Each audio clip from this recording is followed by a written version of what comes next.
Nautical tourism is tourism that combines sailing and boating with vacation and holiday activities. It can be traveling from port to port in a cruise ship, or joining boat-centered events such as regattas, a landing of small boat for lunch, or other day recreation at specially prepared day boat landings. It is a form of tourism that is generally more popular in the summertime. First defined as an industry segment in Europe and South America, it has since caught on in the United States and the Pacific Rim.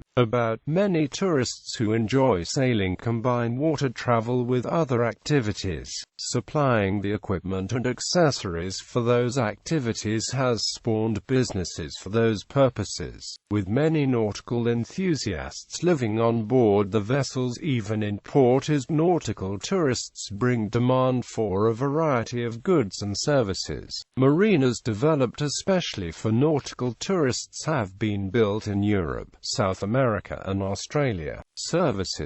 Tourist services available at marinas catering to nautical tourists include leasing of berths for sailing vessels and nautical tourists who live on board, leasing of sailing vessels for holiday and recreational use, reception, safeguarding and maintenance of sailing vessels, provision of stock, preparation and keeping sailing vessels in order, providing information to nautical enthusiasts, leasing of water scooters, jet skis, and other water equipment.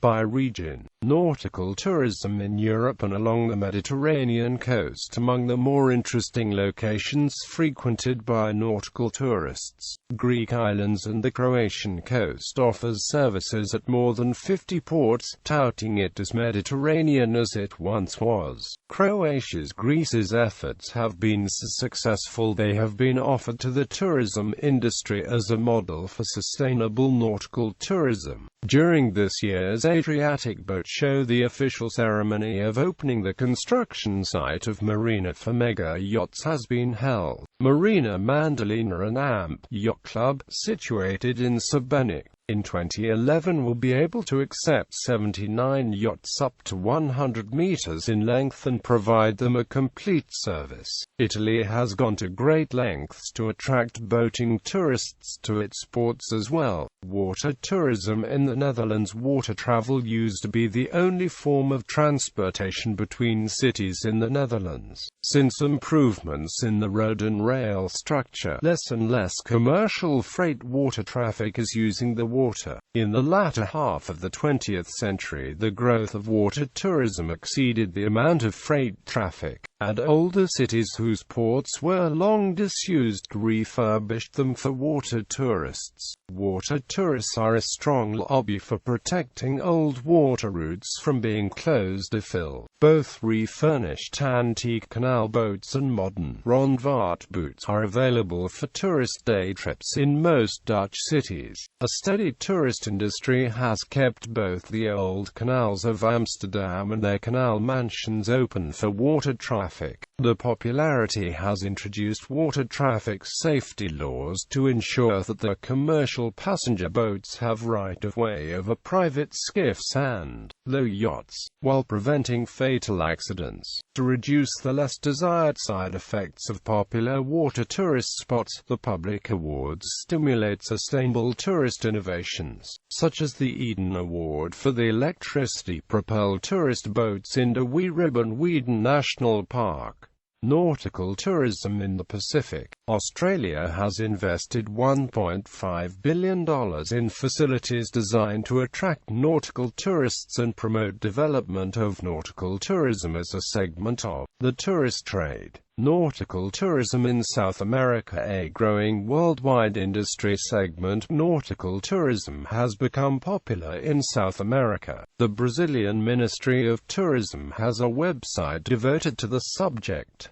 Puerto Rico has seen its share of growth in nautical tourism as well. Not to be outdone, the Chilean Economic Development Agency has launched the Chilean Patagonia Nautical Tourism Program to develop and attract nautical tourists to the Chilean coast. Nautical tourism in the United States. Nautical tourism is big business, even in the United States. In the southeast, the Tennessee-Tombigbee Waterway, a meandering river and canal system that traverses Alabama and Mississippi, linking the Tennessee River with the Gulf of Mexico, has become a favorite boating trail for nautical tourists who want a diverse route with a scenic view. Originally conceived as an alternate shipping route for barges destined for the Midwest, the route proved too awkward for large tows. However, boating enthusiasts discovered it as a great way to see Middle America. Stops along the way include Mobile, Alabama, Demopolis, Alabama, and Amory and Columbus, Indiana, Mississippi. Traveling north from the Gulf, boaters can follow the Tennessee River at its intersection with the Ohio and travel a circuitous route back to the Gulf by way of New Orleans. Likewise, the Intracoastal Waterway system, which stretches from Texas to New Jersey, has long provided nautical tourists with a well-marked channel and an inside passage that allows boaters to travel from southern Texas up the eastern seaboard without having to venture onto the high seas. Using this route, boaters can stop at Galveston, Texas, any number of towns in southern Louisiana, including New Orleans. Farther west, Apalachicola, Florida provides a glimpse of Florida the way it used to be.